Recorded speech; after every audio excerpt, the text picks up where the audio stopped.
Ajetaan tää Subaru täältä pihalle.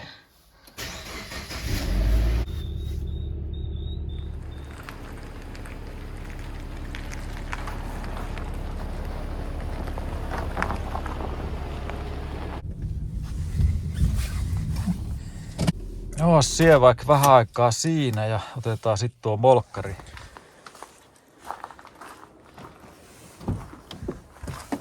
Tässä oli edellisellä katsastuksessa, niin tuli huomautus tosta takapyörän laakeri. Oikealla puolella oli niinku väljä. Ja vaihoin sinne uuden laakerin, niin nyt se sama laakeri on väljä. No se on sellainen, että se ei niinku lönkkynyt, että se piti vaan semmoista jurinaa siellä. Niin ei ehkä tarvii, tai pitäähän se vaihtaa. Ei kun minun pitää laittaa tää auto toisinpäin kyllä tänne. Et tollainen nykyisin kestää nuo varaosat autoissa. Niin huuruu veti ikkunat, ettei näe yhtään, että peruutiks vie ton minun sähköpyörä tuolta seinästä läpi. Joo, eli tuossa katsastuksessani kävin, niin sanoi, että tuo apumiehen puolen alatukivarren tuo sisempi, tuossa missä on tuo raksi, sisempi nurkka, niin siellä on niinku tämmönen pallonivelväljä. Ja mun mielestä tässä autossa ei oo palloniveltä tuolla. Mun mielestä siinä on ihan kumipusla. Mutta mä ajattelin, että mä nyt tunkkaan tän ylös ja me katon sen, että onko se, väljähän se on, kun se on niinku väljä, mutta vaihtaa siitä niin pelkän puslan tai pallonivelet vai sitten onko se järkevämpi ostaa vaan siihen koko tuo uusi alatukivarsi. Minulla on tässä näin, niin tytöllä on ollut tämmönen Peugeot Speedfight 3. Tää oli 2015 vuosimallia. Niin tässä on joskus kaavuttu tällä, mutta me on maalannut ne naarmut piiloon tästä. Tyttö on nykyisin aikuinen, niin me voisin myyä tän pösön pois. Tää toimii tosi hyvin, mutta siinä on akku mennyt vanhaksi. Mutta jos tosta laitetaan virrat päälle, ei ole akkuu, niin ei sano mitään. Mutta täältä kun polkastaa,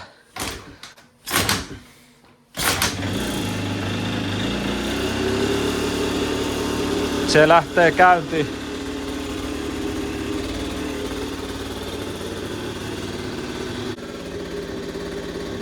Tulee virta suoraan tuolta staattorilta. Mutta ostakaa pois tää pösö.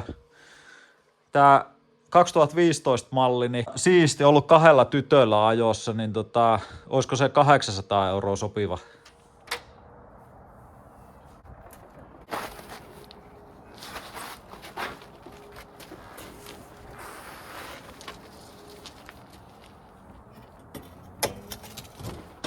No niin, nyt minulla on tässä tilaa tehdä jotakin pikkusen.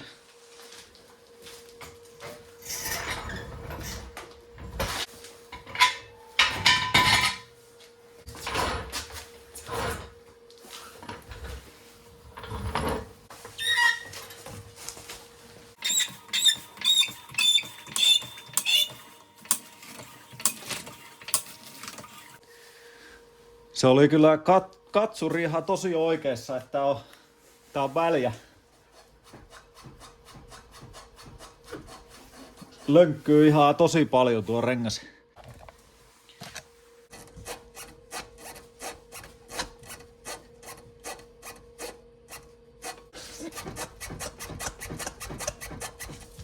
Työ näette nyt siitä, että se oli merkannut tuon pallonivelen, mikä ei ole pallonivel, vaan pusla.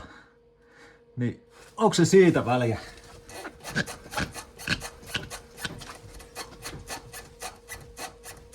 On se. Joo, kyllä minäkin tästä sen verran näen tästä kameran näytöltä, että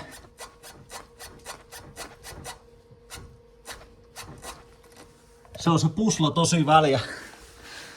Pitäisköhän ostaa nuo puslatyökalut. Minulla ei sellaisia ole, niin osta sellaiset ja vaihtaisi pelkä puslan vai sitten koko tukivarssi, se on 150 €.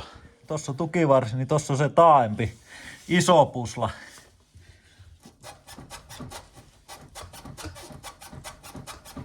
Siinä ei näy kyllä yhtään väliä, että se on just se etu.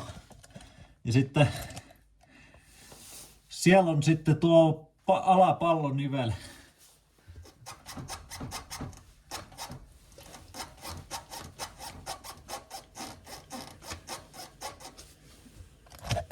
Ja raidetangon pää, niin ei siellä ei ole kyllä väliä, että se on just se kyseinen.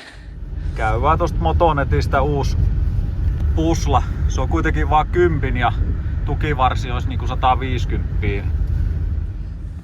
Joo, nyt kaupassa käyty, niin otin tämän puslan lisäksi vielä sitten niin ton polttoainesuodattimen ja öljysuodattimen ja öljyä. Ja sit siihen pösöö on akun, niin saa sitten napista käyntiin. Ja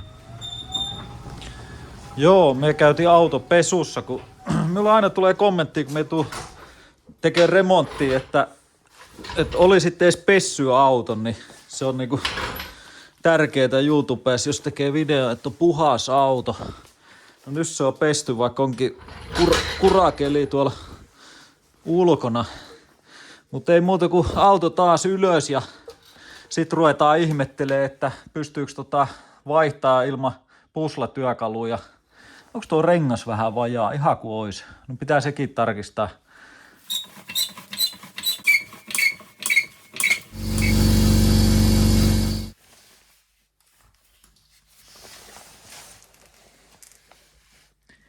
Mitä? Eihän se ole vajaa. Siellä on 2,7.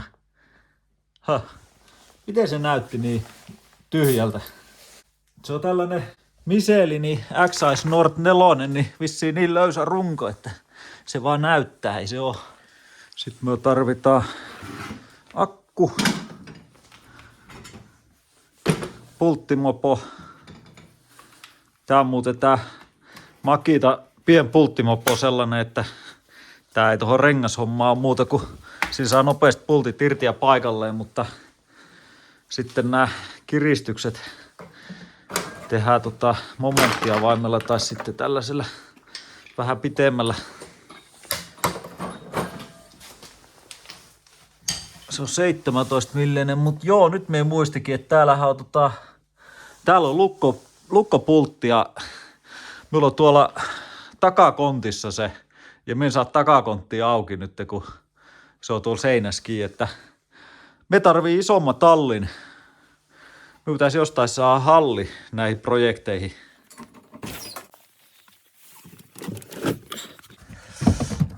No niin, se meni sinne. Tuolta.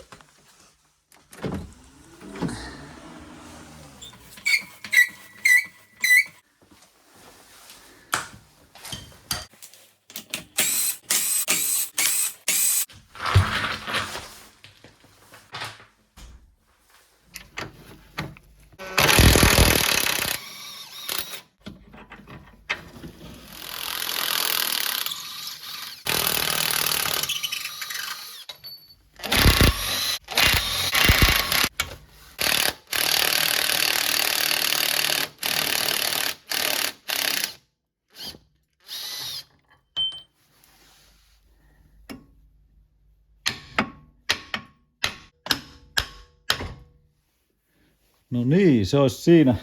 Tuo pitäisi nyt jotenkin taikoa tuolta noin ulos ja sitten vielä uusi saada tilalle. Kyllä se väljältä tuntui löysältä tossa, kun se oli paikallaan, mutta nyt kun tätä pitää kädessä, niin tuntuu siltä, että voiko mitenkään saada tuolta pois paikalta. Mitenköhän minä oikein käytän homma kanssa? Menee lopulta siihen, että pitäisi kuitenkin ostaa se sarja, jolla saa ton vaihdettua, tai sitten kokonaan uusi tukivarsi. Mietin alkuun, jos kokeilisi ihan tällaisella halvalla pienellä ulosvetäjällä, että jos se on tarpeeksi niinku rikki tää pusla, niin sehän voisi vaikka tulla tosta ulos. Mutta en tiedä, onko nämä vähän liian himpuloita vehkeitä kuitenkin, että kyllä se niin kuin lähtee liikkumaan sieltä, mutta jos tuon holkin saisi tuolta sisältä pois, niin tuo kumi varmaan tulisi sitten ihan, se voisi vaikka särkeä ottaa väkivalloin.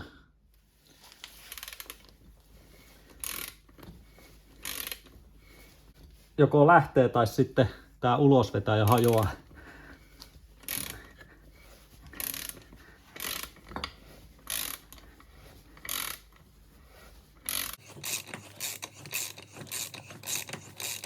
Lähtisiköhän se jo?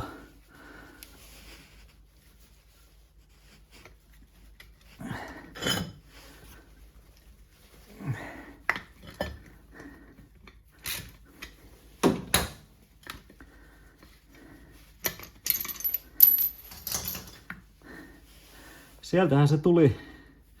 Tästä näkee tämän vian. Se on tää murtunut irti tuolta noin. Kai tää kuuluisi olla niinku yhtä kumia, niin tää keskiosa, niin tää pyörii tässä. Tää on niinku 2 osassa tää pusla. Mut joo, nyt jos saadaan jotenkin tapeltua tää uusi vielä tonne paikalleen, niin ollaan jo voitopuolella. Laitetaan tuohon ensi alkuun ihan pikkusen vaseliinia tuohon reunaan. Mä en sit yhtään tiedä, että millä mie saa painettua tonne sisälle, koska tuo ulosvetäjä, tuo pien ulosvetäjä, niin siinä ei riitä matka, niinku kierteispituus. Tää on varmaan vähän notkeampaa tässä uudessa tää kumi, kuin mikä oli tuo vanha, mutta katsotaan.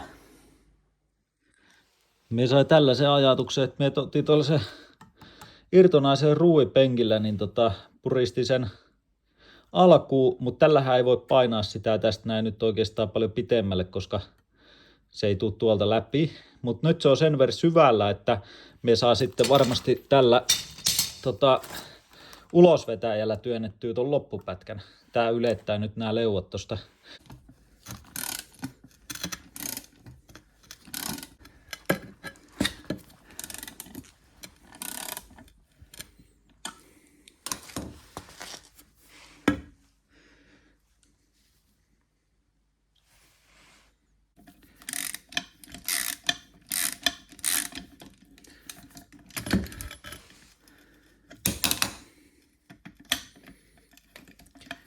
Joo, piti painaa se vähän niin kuin liian pitkälle, että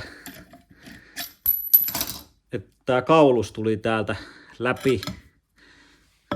Se on nyt tavallaan niin kuin liian pitkällä, mutta me painan nyt vähän takaisin, niin nämä molemmat kaulukset asettuu tänne hyvin. Eikö se nyt ole aika keskellä tuossa? Mun mielestä on. Jep. Niin siinä on nyt uusi pusla.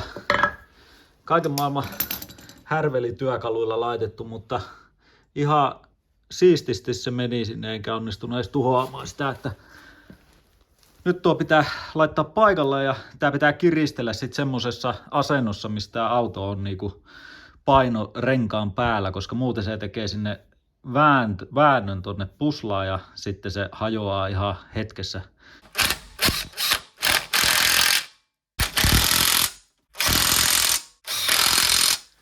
Joo, nyt että pystytään kiristämään tuo pusla, mikä asennettiin tuo uusi sinne, niin pitää tunkata paino pois tuosta korilta tänne pyörälle. Se on siinä asennossa tää jousi, missä se on sitten, kun ajelee tällä autolla tuolla tiellä, niin sitten sinne ei jää tuo pusla sellainen kierteille.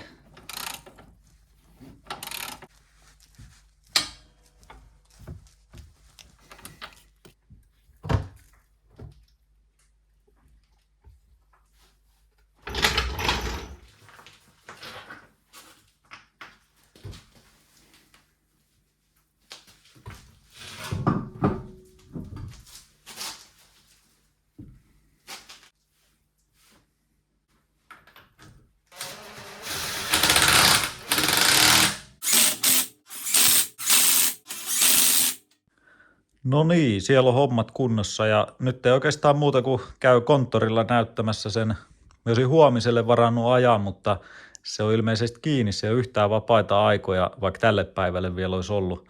niin olisiko se sitten joku pikkujoulujuttu tai jotain, en tiedä. Mutta pitää käydä vaikka tuossa loppuviikosta näyttämässä tuo ja hakea leima sitten hyväksytty sinne paperiin, mutta muuten auto on nyt tällä hetkellä ihan täysin iskussa, ei mitään, mutta sen on huomannut, että 200 tonnia kun tuli mittariin, niin sitten alkoi niinku kaikki niinku lahoamaan suurin piirtein yhtä aikaa, että siinä paikkeilla niin meni tuo AD Blue-järjestelmästä se, no joku elementti, lämmitysvastus, jotakin, sen vaihoin sinne uuden. Sitten seuraavassa katsastuksessa, niin siellä oli pyörälaakeriväliä ja sen vaihoin, no se on taas se laatu mitä on, niin se pitäisi vaihtaa heti uudestaan. Nyt oli tuo pusla mennyt ja tämä alkaa niinku yksi toisensa jälkeen, niin kaikki paikat siinä 200 tonnin kohdalla, ainakin minun kokemus on se, niin ne alkaa menemään, että sellainen jos niinku ostasin auton, niin se kannattaisi olla melkein sitten ajettu semmoinen 230 tonnia tai sitten jotain just vähän reilu 100 tonnia, niin saa sitten itse ajella sillä, ettei tarvitse koko ajan lompakko levällä ja sitten kun on vaihtamassa autoa, niin sitten kaikki viat on just korjattu. Mutta minulla on ajatus tämän auton kanssa sellainen, että laitellaan kaikki mitä siellä tulee nyt niin kuntoa, koska pystyy itse korjaamaan. Jos näitä laittaisi niin kuin liikkeessä, niin siitähän tulisi ihan älyttömän kallis lasku sitten käydä koko auto pikkuhiljaa läpi just siinä 200 tonnin paikkeilla. Mutta nyt kun pystyy itse tekemään, niin tuokin maksoi minulle tämä remontti, se maksoi 10 euroa. Ja sitten me tein siitä tupevideon, minulla on tuossa noin jotain videolla näkyviä tuotteita tuossa kuvauskentässä, siellä on Vevori, kompuraa ja sitten on mikkiä ja muuta Vevori, tämmöisiä tavaroita, mitä on esitellyt ja käytän näissä minun videoprojekteissa, niin jos sieltä joku erehtyy jotakin ostamaan, niin siellä on alekoodi, mutta me saa siitä pienen korvauksen, niin pääsee sitten näissä remonteissa sellainen vähän niin kuin omilleen tavallaan.